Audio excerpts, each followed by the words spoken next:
A transformação, o sucesso, a mudança nunca acontece do dia para a noite. Eu decidi fazer uma jornada assim para a vida, de transformar o meu próprio espírito, o meu próprio coração, expandir a minha própria mente através do estudo contínuo do budismo, principalmente, mas também, enfim, poder explorar a filosofia, a história da arte, enfim, matemática, o que eu encontrasse na frente e que fosse importante para transformar a minha própria vida. E aí, eu fui, enfim, me dando conta de várias coisas, venho me dando conta de várias coisas, não estou nem perto de uma grande mudança. Até porque, como eu falei no início, né, a coisa não acontece do dia para noite, mas ela vem acontecendo devagarzinho à medida que a pessoa vai aprendendo, se desenvolvendo. Eu assim, eu pratico o budismo de Nichiren Daishonin já tem mais de 10 anos e com isso eu venho estudando budismo, assim, vamos dizer, de maneira semi-constante. E eu digo semi-constante porque eu nunca li ou estudei diariamente, todos os dias, diariamente mesmo, né? Até o ano passado. E isso não quer dizer que não tenha mudado a minha vida, que não tenha tido algum tipo de transformação, porque sim, porque a prática e até mesmo esse estudo, né, vamos dizer assim, quase que sazonal, né, uma vez na semana, ou uma vez, ou duas vezes, três vezes na semana, ela também tem algum tipo de melhora na própria vida, né? Só que é inevitável a comparação de quando eu estava, né? Como eu estava, de como eu estava antes. Como desde faz mais ou menos um ano em que eu decidi fazer esse estudo diário do budismo. É uma diferença assim grande, digo da forma como eu encaro, como eu vivo o meu dia a dia. Justamente porque a lembrança ou aquela consciência ou aquela atividade mental de estar atento, né, atenção da minha própria tendência de vida com a adversidade que eu estou enfrentando no momento, é uma coisa assim surreal, assim. As coisas realmente, eu fiquei muito mais alerta com o que é certo e errado, com como eu deveria agir, como eu deveria conversar, como o trato em que eu deveria ter com as pessoas. E isso, assim, eu comecei a estudar já tem um tempo, só que há mais ou menos uma semana eu tenho lido este livro aqui, que é a preleção dos capítulos Meios Apropriados e Extensão da Vida, que esses são, na verdade, são dois capítulos do Sutra de Lotus. São os capítulos... Aqui estão os trechos selecionados para a nossa recitação do Gongyo.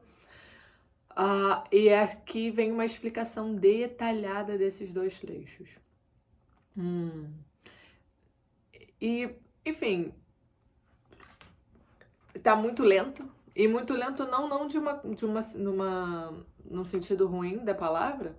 Muito lento porque é tão profundo que às vezes eu paro numa única página e fico nela por 20 minutos.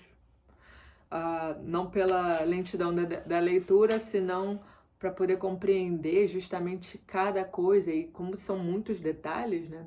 Isso me puxa para outros temas e aí eu acabo tendo que buscar um pouco mais sobre coisas importantes. Enfim. Só que nem é sobre esse livro que eu vou falar ainda. Eu acho que eu acho que eu ainda não me sinto nem um pouco preparada para falar, para começar a destrinchar esse livro. Diferente do outro, que era um diálogo com jovens, e o diálogo eram sobre temas muito relevantes, só que, vamos dizer, menos densos.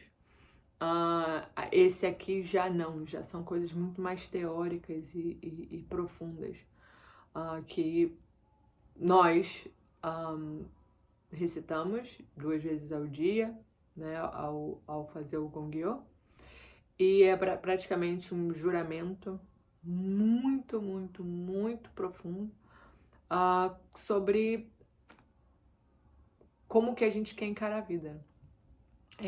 Como a gente quer não só encarar a nossa própria vida, ou melhorar nós mesmos, mas como a gente está determinando a paz na Terra. Enfim, como eu falei, não vai ser sobre isso, mas eu queria conversar um pouquinho mais, ou comentar sobre o quanto esse espírito de procura acaba transformando realmente a vida de uma pessoa. E não é, já mencionei, uma transformação do dia para noite. É uma coisinha que vai acontecendo todos os dias, um pouquinho, até que, não sei, de repente, depois de 5 anos, 10 anos, com essa esse constante exercício nesse caso, do estudo,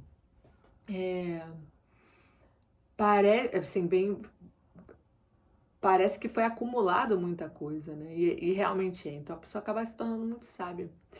E aí esse estado esse espírito, na verdade não é estado, o termo é espírito de procura, eu acho que é fundamental para qualquer praticante de qualquer religião, mas principalmente do budismo de Nichiren Daishonin, e que realmente tem o interesse de levar a cabo, de, concretizar e viver a vida tal qual como Nichiren Daishonin descreve. Que a gente pode, no fim das contas, atingir o estado de Buda nesta existência. Então, assim, cheguei a pesquisar um pouquinho, né, no Brasil Seikyo sobre o estado, esse espírito de procura. E aí eu me deparei com uma TC que na capa era o tema, espírito de procura.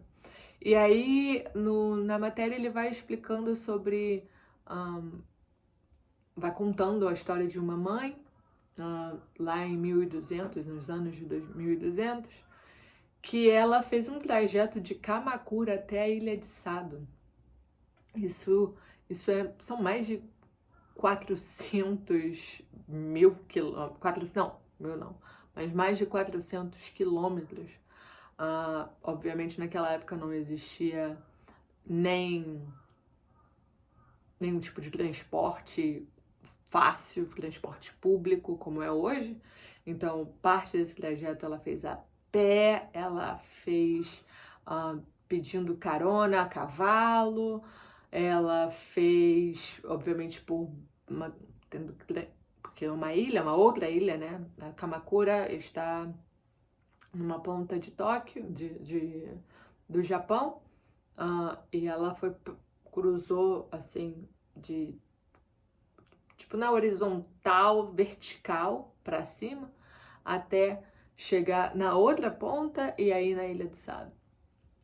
Enfim, naquela época, nos anos 1200, está, obviamente perigoso fazer uma travessia dessa, porque no meio do caminho, sem sombra de dúvidas, ela se deparou com pessoas maliciosas, pessoas querendo, enfim, fazer qualquer tipo de maldade, né, com ela, com uma mulher, que não estava sozinha, ela estava carregando a sua filha. Então ela fez essa travessia para chegar ao mestre dela, que era Nichiren Daishonin.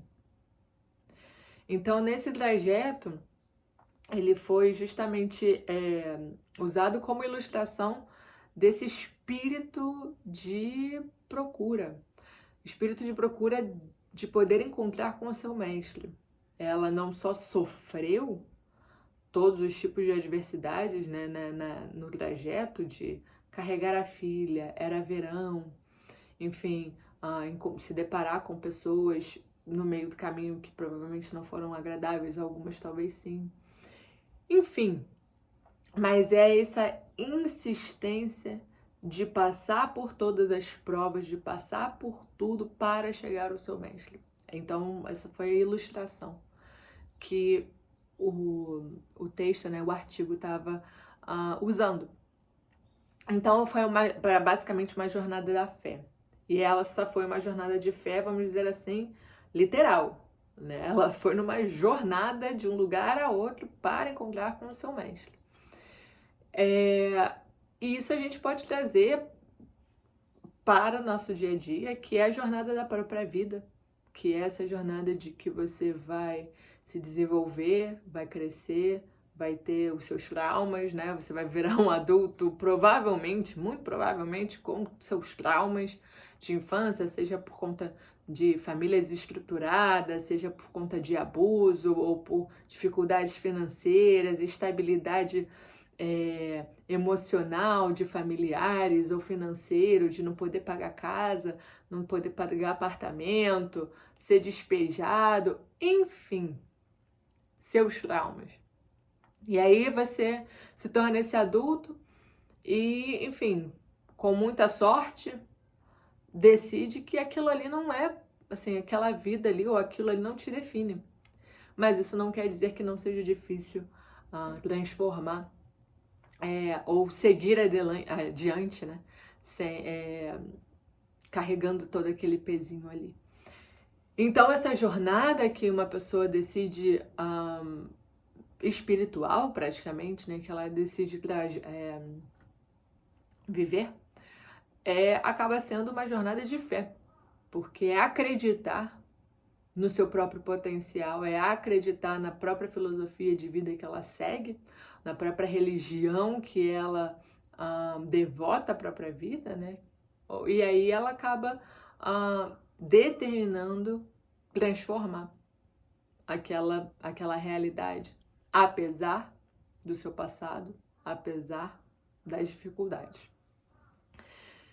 Enfim, então essa procura, né, o espírito, ele pode ser traduzido como esse estado interior. A gente chama também de tinem. Então, esse estado interior, que ele pode estar ou não abalado ou não, mas se ele está tem uma forte determinação, ele justamente consegue direcionar a vida para um caminho que você quiser. E esse é o estado, né? É o espírito, é o itinem, é a força. E a procura é justamente a procura do estado de Buda que você tem, é a procura do Gohonzon dentro da sua própria vida. Então, é justamente uma jornada assim interior. E eu, particularmente, não vejo caminho mais correto ou mais fácil ou melhor do que o estudo e a prática, né, da recitação do Nam-myoho Renge-kyo e do Gongyo todos os dias. Isso faz com que, assim, não tem como descrever somente vivendo, né?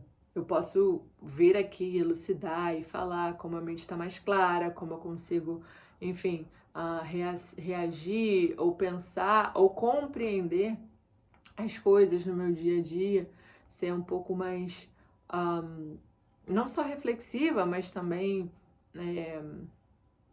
atenta, né, a tudo o que eu vivo ao meu redor. Enfim, então a coisa esse meu espírito de procura, é essa minha intenção constante, é essa fé na minha jornada de viver a vida com a mesma mente que Nichiren Daishonin. Ponto. Então, se existe alguma conclusão disso tudo, a conclusão é: estude diligentemente. Tira aí 30 minutos, 1 hora, se possível, para você estudar. Eu sei que não é fácil, eu tenho muita boa sorte hoje em dia de poder estudar de manhã, tranquila, antes de trabalhar ainda, depois de ter feito a minha prática também. Mas por muito tempo eu lia no ônibus, enfim, li muito. Eu acho que a época que eu mais li na minha vida foi justamente quando eu pegava 2 horas para ir, 2 horas para voltar, de busão, BRT ou metrô. Então, é justamente o que a gente faz com o nosso tempo, o que a gente faz com a vida. É realmente uma decisão, uma determinação de cada um, né? Mas hoje eu tenho essa boa sorte, então se você puder dedicar o seu tempo, pelo menos ali meia horinha por dia para ler. Eu não vou nem falar ler antes de dormir, porque a gente não só dorme muito tarde, mas está exausto, né? Então na hora de dormir você quer dormir, você vai nem colocar atenção. Então se no trajeto de casa você puder estudar, faça isso. E, obviamente, para que esse estudo seja muito proveitoso, faça a sua prática, faça as suas orações diárias, para que possa iluminar a sua mente e esse estudo possa ter o foco, a luz, né, possa ser iluminado pelo seu Daimoku ou, em consequência, pelo seu estado de Buda. É isso. Aproveita e dá um like, compartilha, se inscreve no canal para você receber mais conteúdo como esse. É isso. Um beijo e tchau.